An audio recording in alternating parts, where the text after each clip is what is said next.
Hello everyone, hope everyone is doing well. Well, I wanted to make my stock market forecast video, as well as other types of asset classes, other types of markets out there. And we can start off with the one and only and promising NASDAQ. Now remember, before I begin, this is not financial advice. I'm just giving you my forecast, what I would do. Basically, when we look at the stock markets in general, it was a pretty bullish 2021. It was still tricky, like 2020. We didn't see this huge run up that we saw later in the year 2020. Things were kind of like modestly rising up. And this chart goes back to 2007, since we had the peak of a certain bull market, and then we saw the financial crisis. This goes all the way during that time period. It's actually in the logarithmic chart because remember, we like to look at percentage gains. We like to look at a lot of other important factors because remember, if we had this crash right here in 2020, it's going to look pretty massive and a lot more than the crash we had in the late 2000s. A lot of people have a troubled time believing that how could the stock market go up all those years when the average person isn't doing very well? And the answer is the stock market doesn't really represent the average person. It represents corporate earnings, and given our global economy, globalism perhaps, a lot of these corporations have been having larger and larger earnings. Not to mention we had the low interest rates, many times better than expected earnings report, a good amount of fiscal expansion. All of these are very important, absolutely. Now, what do I see for 2022? I'm not so bullish, believe it or not. You have to keep in mind that I think we're starting to see some signs of not so bright spots in the stock market. We do see some signs that fiscal expansion is slowing down, although it is still flowing at a good rate. Earnings, I haven't seen a lot of bad earnings reports, missed earnings report. But here's the thing, when you look at many companies, particularly Tesla, several others, the PE ratios are very high. And that's why I'm getting more and more concerned about the stock market. Now remember, this is going to be parallel to what we saw in the mid-2000s when they started raising interest rates, and then we started to see that the housing market started to peak around 06 and 07, and shortly after the stock market right here in October of 2007. So if they start raising interest rates now, I don't really see the stock market peaking, the bull market ending at 2022. I do see that much higher chance in 2023. Now, can we see a good size correction, perhaps even next month? About 10%? Absolutely. It's certainly on the horizon. And where do I see the NASDAQ going? 16,000, 17,000, 18,000 more likely. 20,000, not as much. Because remember, it takes time for these rising interest rates to really start affecting the economy. And let's not forget that they started raising interest rates in 2016, and maybe that might explain this downturn we had in late 2018, a significant downturn. And then, of course, later on, they changed course, and you saw a little bit about what's happening. But there's a lot of other factors that impact the stock market. You can't just solely blame the Federal Reserve. Now let's go down and look at other markets because that's very important. Dow Jones, I see 40,000 on the horizon. S&P, we had a good modest gain of the year of 27%. Certainly 5,400 is on the horizon. European markets, again, I'm not so bullish, not to mention the lockdowns and everything is more strict. Yet they had the best year since 2009. And again, not as bullish as markets in the US. I'm very concerned about Shanghai. I've heard about what has happened to, I forget that financial institution's name several months ago. I do believe that that factor, these problems are going to start increasing, and it's going to start making its way into a lot of these markets. And it may affect, obviously, the US stock market as well. Bond market, I was thinking the rates were going to just keep going lower, but with these rising interest rates that are being planned, I think the bond market's going to be boosting up a little higher. And we know bonds are very correlated to mortgage rates. We'll get to that very soon. Oil, a lot of people are saying that we're going to really break all-time highs. I don't see that because I just don't see the demand is really high. Inventories have been gradually improving. In fact, I wouldn't be surprised if oil plunges to $50 a barrel. But it's a very, very tricky market. It was really hard for me to see oil go up this high into the 80s. Compared to about a year ago, we were in the 40s. Gold, as far as I know, I'm pretty bullish, believe it or not. You rarely see me bullish in the gold market, but remember, gold is still below its all-time highs of around $1,900 about 10 years ago. And this is why I'm not a gold guy, because a lot of these gold bugs back then, 10, 15 years ago, say, yeah, gold was going to go to the moon. We were going to have hyperinflation, dollar collapse. I'm not a gold bug. I can see some bullish moves, absolutely. But then again, inflation adjusted, gold is actually lower. So this is why when you look at the course over the decades, I'm more bullish in the general stock market than commodities. As crypto is concerned, it's not doing very, very well. But given the situation, things are happening right now, I'm bullish in Bitcoin. But here's what I do. I don't have a large portion of my portfolio into crypto. Not even 20%. I still don't trust it. And I got into crypto several months ago. I've not been in this thing in the last several years. As far as that's concerned, I can see it breaking 70,000. And certainly, no surprise it can be 100,000. Now let's move on into the real estate market, because I talked about this in my last video. A lot of people say, well, inventory is still tight. You got to still buy.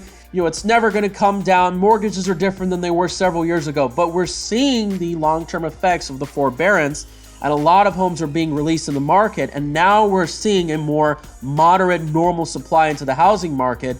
And I wouldn't be surprised if this number is going to increase. And this is obviously data coming from the Fed, I believe. America's 40-year housing market tailwind could be coming to an end. We have seen a financialization of our economy in the last 4 to 5 decades. There's no question about it.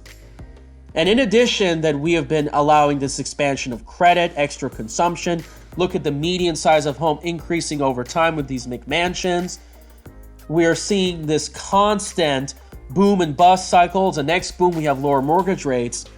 It's really starting to come to an end, because there's going to be a time, let's just say, if mortgage rates were to go to 0% and it can't juice up the housing market, and all of a sudden what you're going to find is that, well, then this thing really is going to have to come like a house of cards, and there's going to be no gasoline to pump it up. Home prices continue to grow at a slower pace. Americans to see their purchasing power sink.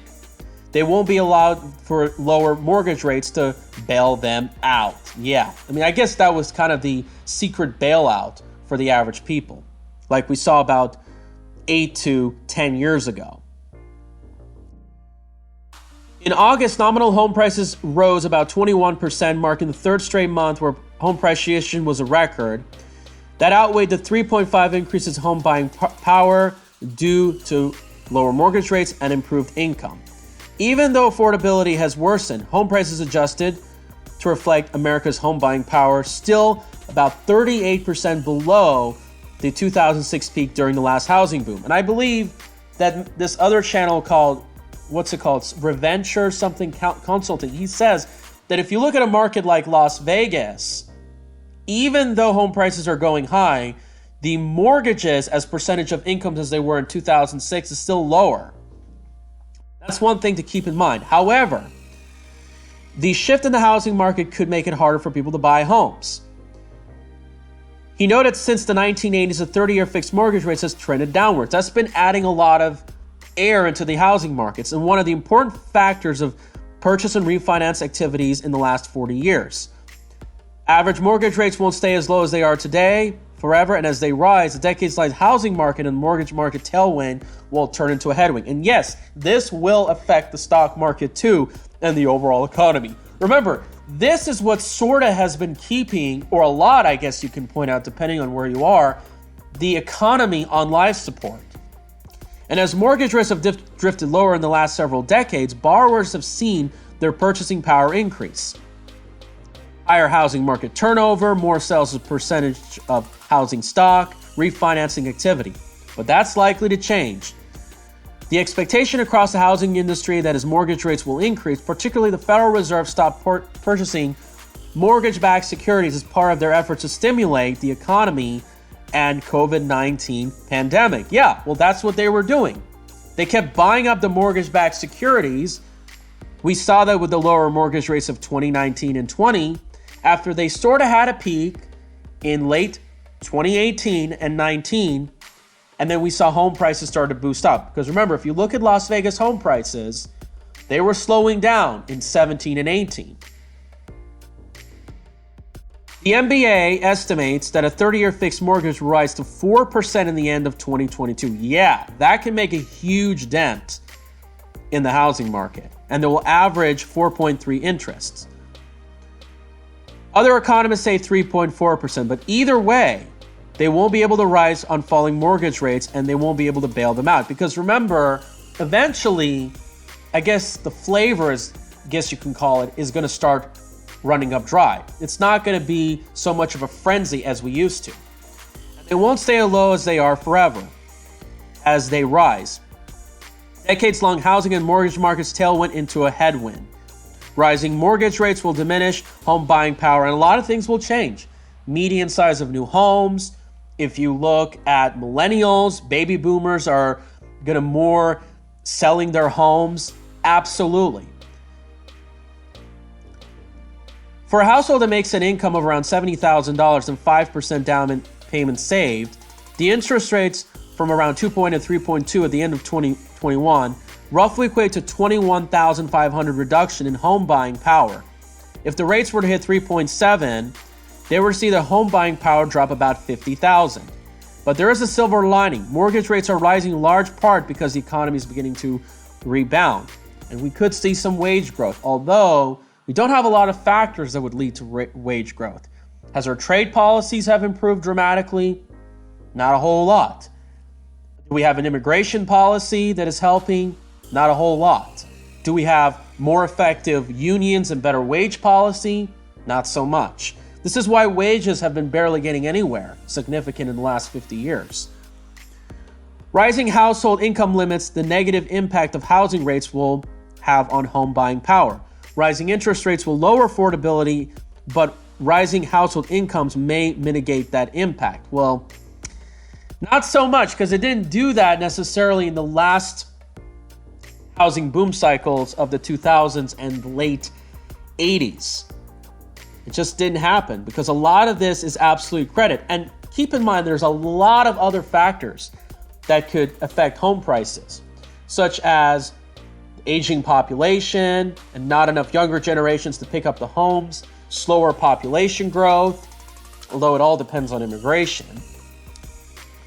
Not to mention, you have just a lot of people are not getting married like they used to, and I'm going to be doing a video about that crisis very, very soon. But also, it's more like, well, look, America has a lot of land, especially in places like Las Vegas. So if there's a lot of land and you have 3D printers and manufacturing providers that can produce starter homes for about $100,000, well, why pay the $300,000 premium? How does that make sense? Honestly. A lot of our consumer prices are becoming cheaper, adjusted for inflation. Why can't it be for housing? Now let's take a look at where this is going to really experience a lot of pain. These are the markets that are having a high premium, that are having a lot of overpriced values. Boise, Idaho at about 81%. It's just hard to believe why these quite isolated locations would have these high premiums. I guess what's happening is a lot of people didn't want to move to Nevada, and I'm going to be talking about population numbers in a future video because, well, people are not happy with the politics of Nevada, the Californians who are fleeing, so they're moving to Idaho. And why are we seeing these high premiums even though these areas have plenty of land? Well, the problem is housing construction has been not able to keep up. But if we see technologies improve, that's going to change. And remember, what makes Boise pretty unique is that for its latitude, the winters don't get as cold. Austin premium, Texas at 50.7 premium. So pretty much it's sort of become like Silicon Valley retreat. Ogden, Provo, close to 50%. Detroit, shockingly, at 50%. Man, their housing market's been in the toilet for the last 50 years or something. Spokane, Washington at 45%. Salt Lake about 42%. Same with Phoenix and Las Vegas. Again, Las Vegas isn't doing very well in affordability, in the economy, and a whole lot of other metrics that we talk about on this channel. There's hardly anything really great about Las Vegas anymore. It's absolutely very shocking, but a lot of these are Western United States because what happens is a lot of times these areas are not able to keep up with supply, especially when you have a lot of people from these expensive markets starting to move in. And for Las Vegas, it's not really looking good. One of the reasons why prices are being pushed up is because you have a lot of real estate investors buying up the homes. Now, again, these are just real estate investors. They may not necessarily be institutions. However, they are responsible for purchasing up a lot of their homes. Doesn't mean necessarily you're going to make good decisions. It doesn't mean that they have total control or heavy control of the housing market. You see here that this is one of the reasons why prices have been going up. And they're buying up a lot of these new homes. Absolutely. It's just a harsh reality of where we're living in. And this could be one of the factors why some people believe that the housing market is not going to tank. But then on the same site, you have that Las Vegas is one of the worst cities for millennial home buyers. Job score, very low. Affordability score, very low. Livability, not good. Housing market score, not so bad. Absolutely. And then at the same time, many of these housing markets that are so inflated, their economies are not doing well. Look at here. Nevada is ranking very poorly when it comes to the unemployment rate. Year-over-year change of unemployment, negative close to 11%. GDP per capita at 60,000. Wages, this is average, not median. Notice that, about $1,000. Not enough GDP growth. Poverty rate, not so bad. It's not looking good. Where are people going to get the money? And heck, speaking of the housing market, and I almost forgot, what about the long-term effects of the jabs? Is that going to have an impact? No, I can't get into the details of that because if I do, well, you know, YouTube is going to likely take down this channel. But I'm sure if you look at other platforms, they'll tell you what the hell is going on. Yeah, there's just a lot of not bright spots looking at the housing market. And of course, builders have been keeping up with supply. There's another factor. It's just absolutely very, very astonishing to see what's going on. Yeah. What do you guys think? Wow. You know, just one of the things I really don't like about the economy is when prices go up, especially for real estate. It seems like when prices go up a lot or when they crash, we get screwed. We need to move away from this housing system. We need to make real estate, and I don't really see it as an investment. A lot of people see it as a liability. We need to really make it see it as a boring thing to put your money on. Absolutely. Because stocks, on the other hand, if it goes up, there's a lot of less negative impacts to come with it. All right, you let me know what you think. Thank you guys so much.